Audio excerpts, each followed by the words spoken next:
In the vast tapestry of the American landscape, there are places that whisper rather than shout. They lie nestled between rolling hills and winding waterways, often overlooked in the rush of modern life.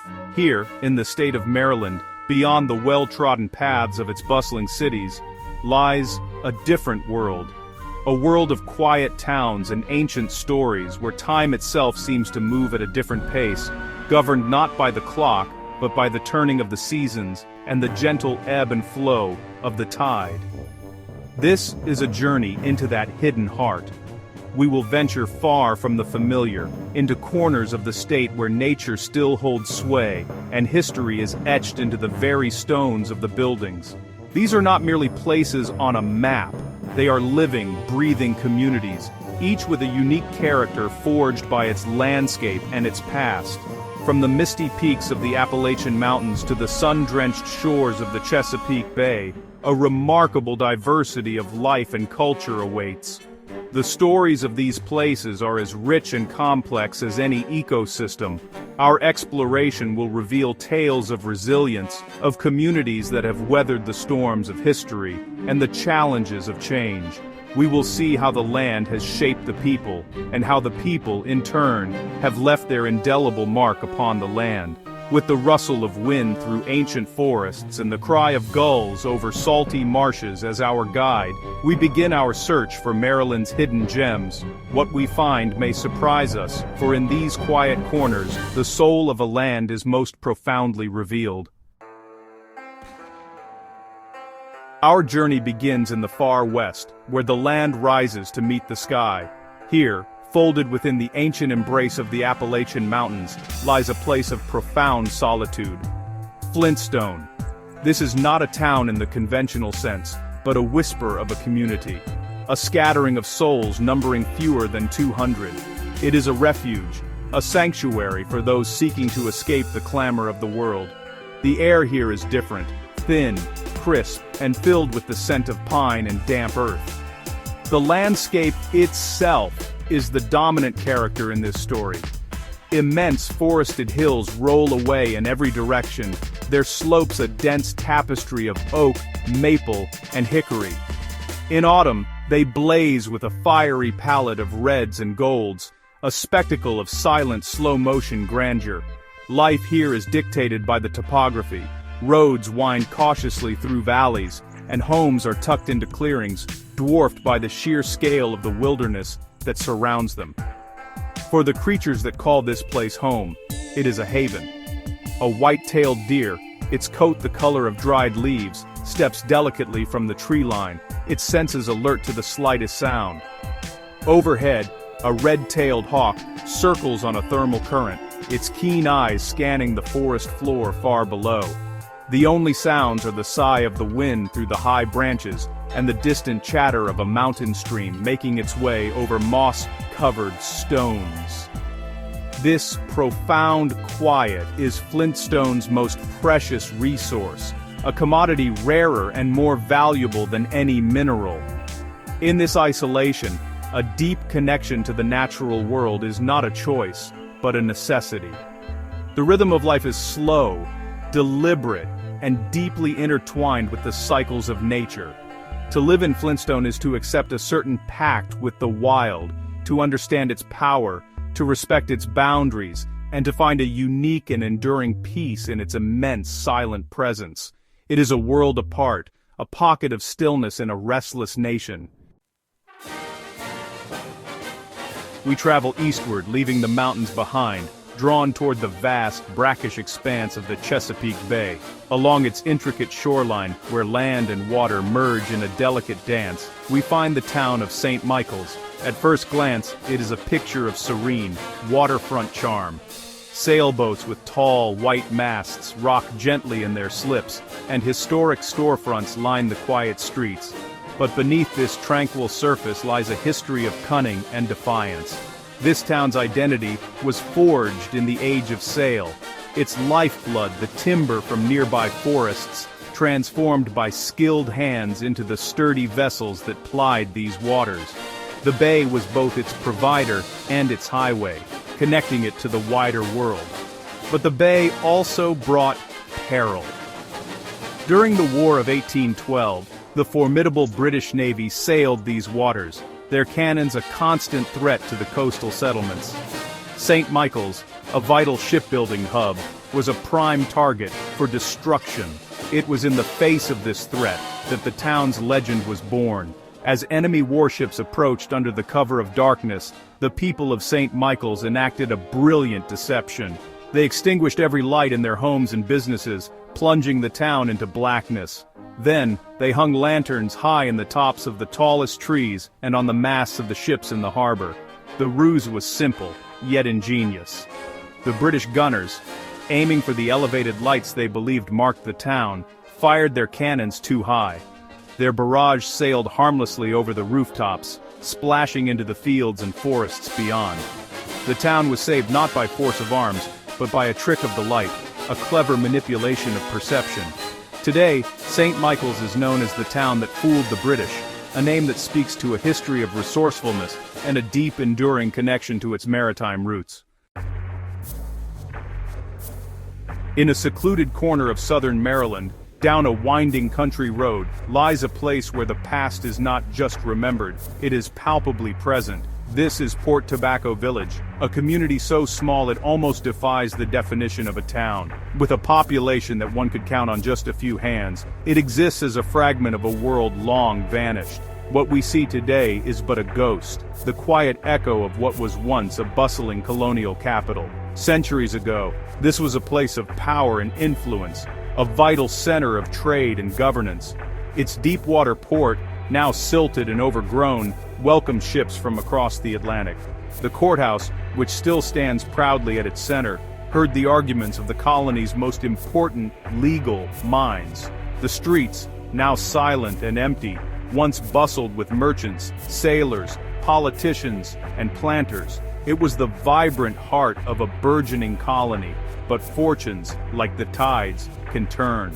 The river that gave the town its life began to betray it, as silt slowly choked the harbor, making it impassable for the great ships. The railroad, the new artery of commerce, bypassed the town completely, and a devastating fire consumed the courthouse, the very symbol of its authority. Slowly, inexorably, the lifeblood of Port Tobacco drained away. The capital was moved, and the people followed, leaving the village to slip into a long, quiet slumber. Today, to walk through Port Tobacco is to walk through a memory. The meticulously preserved colonial-era buildings, the courthouse, the general store, the private homes, stand as silent witnesses to a forgotten era. There are no crowds, no souvenir shops, only the wind whispering through the leaves of ancient trees and the sense that one has stepped through a tear in the fabric of time. It is Maryland's smallest town, but its silence speaks volumes about the rise and fall of power and the relentless march of history. Further south, where the Potomac River meets the Chesapeake Bay, we arrive at a place of beginnings. This is St. Mary's City, but you know it's more than just a city. It's a sprawling living monument to Maryland's genesis. Here the first European settlers stepped ashore, bringing with them a bold and honestly pretty revolutionary idea for the time, a society founded on the principle of religious tolerance. This ground is hallowed not just by time, but by the ideals that were first planted here. Unlike a traditional town, St. Mary's City is an immersive historical landscape. It's an open-air museum where the past isn't confined behind glass, but is recreated and relived every day. Walking through its vast fields and along its riverbanks, you really encounter history in 3 dimensions. The original settlement has been painstakingly recreated, from the humble wooden dwellings of the first colonists to the imposing brick statehouse where the colony's first laws were forged. The centerpiece of this living tableau is the Maryland Dove, a magnificent replica of one of the 2 ships that made that arduous transatlantic voyage. Its wooden hull and intricate rigging are a testament to the craftsmanship of a bygone era and the courage of those who sailed it into an unknown world. Seeing it at anchor in the St. Mary's River, its sails furled against the wind, you can almost hear the voices of those first arrivals, their hopes and fears mingling with the cry of the gulls. This is not a place for passive observation. Here, visitors are invited to step into the story. You can feel the rough-hewn wood of a colonist's home, smell the wood smoke from a cooking fire, and watch as blacksmiths and farmers practice their centuries-old trades. It is a sensory journey back in time, a powerful reminder that history is not just a collection of dates and facts, but a story of human struggle, ingenuity, and the enduring quest for a better life on a new frontier. Crossing the great expanse of the Bay Bridge, we enter a different realm, the Eastern Shore. This is a flat, fertile land, defined by its agriculture and its intricate network of waterways. Here, in the heart of this region, we find Easton. At first, it appears to be a quintessential American small town with its historic courthouse, brick-paved sidewalks, and a welcoming, unhurried atmosphere. But Easton possesses a dual nature, a unique blend of rural simplicity and surprising cultural sophistication. For generations, Easton served as a commercial hub for the surrounding agricultural community. Farmers would bring their produce to market, and watermen their catch from the bay. It was a practical, down-to-earth place, its rhythms dictated by the seasons of planting and harvest. That foundational identity remains, grounding the town in a deep sense of place and tradition. You can still feel the pulse of the land in its character. But over time, a new energy began to flow into this old town. Artists, performers, and creators were drawn to its quiet beauty and historic charm. They saw the old brick buildings not just as relics of the past, but as canvases for the future. Galleries began to appear in former storefronts, a grand old cinema was reborn as a performing arts theater, and the streets came alive with the vibrant energy of festivals celebrating art, music, and film. This infusion of creativity has not erased Easton's small-town soul, it has enhanced it. The town now exists in a beautiful state of balance. On the same street, you might find a store selling tractor parts next to a gallery exhibiting abstract paintings. You can hear the latest gossip at a centuries-old market and then attend a world-class concert in the evening. Easton is a testament to the idea that art and earth, culture and agriculture can not only coexist, but can enrich one another, creating a community that is both deeply rooted and wonderfully dynamic. We travel deeper into the Eastern Shore, to the very edge of the land, where the marshy peninsula dissolves into the waters of the Tangier Sound. Here, exposed to the winds and tides of the Chesapeake, lies Crisfield. This is a town built by and for the water. Its identity is singular and powerful, proclaimed on a sign at its entrance, Crab Capital of the World. It is not an idle boast, but a simple statement of fact that defines every aspect of life here. The story of Crisfield is the story of the Atlantic blue crab. For generations, the daily ritual has remained unchanged. Long before dawn, the watermen set out in their distinctive workboats, heading for the crab pots they have set in the shallow waters of the bay. It is hard, demanding work, subject to the whims of the weather and the mysterious cycles of the crab population.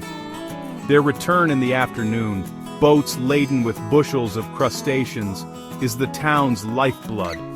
The entire community moves to the rhythm of the catch. The picking houses, where the crab meat is meticulously extracted by hand, are the engines of the local economy.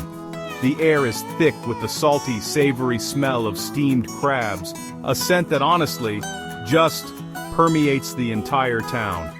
And life is celebrated through lively festivals centered on this 10-legged creature, culminating in the annual Hard Crab Derby, a unique spectacle of crab races and maritime pride. But this singular focus also brings vulnerability. The health of the Chesapeake Bay is not an abstract environmental concern here, it is a matter of survival. Fluctuations in the crab harvest, whether from environmental pressures or overfishing, are felt immediately and acutely throughout the community. To live in Crisfield is to have an intimate and often precarious relationship with the sea. It is a town where the fate of the people and the fate of an ecosystem are inextricably linked. Moving north along the eastern shore, we find a town that seems to have been plucked from a storybook. This is Berlin, a place that once earned the title America's coolest small town. The name fits. There is an undeniable charm to its streets, a sense of stepping into a perfectly preserved, almost cinematic version of the past. The main street is a remarkable showcase of Victorian architecture, with ornate facades, welcoming front porches, and a sense of timeless elegance. The town's commitment to preservation is extraordinary. Building fronts have been maintained not just with care, but with artistry. It's this classic, almost nostalgic atmosphere that has made it a favored backdrop for filmmakers seeking to capture the essence of idyllic small-town America. To wander its streets is to feel as if you are on a film set, where every detail has been arranged to evoke a feeling of warmth and community. Yet, Berlin is no museum piece. Beneath its retro charm beats a surprisingly modern and creative heart. The historic storefronts are not empty relics. They house an eclectic mix of independent boutiques, antique shops, and art galleries. A new generation has discovered Berlin, drawn by its aesthetic, but adding their own contemporary layer. This blend of old and new creates a unique and compelling energy. The town hums with a quiet confidence.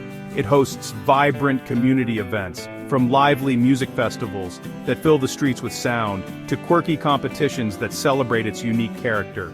It is a place that has understood how to honor its past, without being trapped by it. Berlin demonstrates that coolness is not about feat-seeming trends, but about an authentic sense of self, a careful balance of history and modernity that makes it both a charming throwback and a surprisingly forward-thinking community.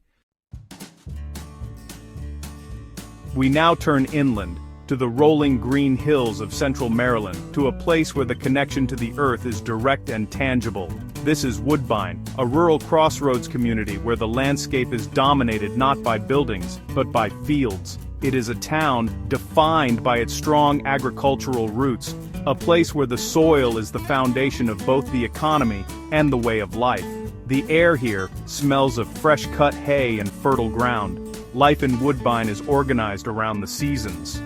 The vast green fields, which stretch to the horizon under a wide sky, are a patchwork quilt of corn, soybeans, and pasture land. The community is tight-knit, bound together by a shared reliance on the land and a common understanding of the hard work it requires. Generations of families have tilled this soil, their stories written in the furrows of the fields and the weathered wood of their barns. In recent times, a new kind of agriculture has taken root here, one that invites the outside world to share in the harvest. At places like Leland Farm, the experience is hands-on. Visitors can walk through the fields themselves, picking their own fresh produce straight from the vine or branch. It is a simple, profound act that reconnects people to the source of their food, bridging the gap between the consumer and the land.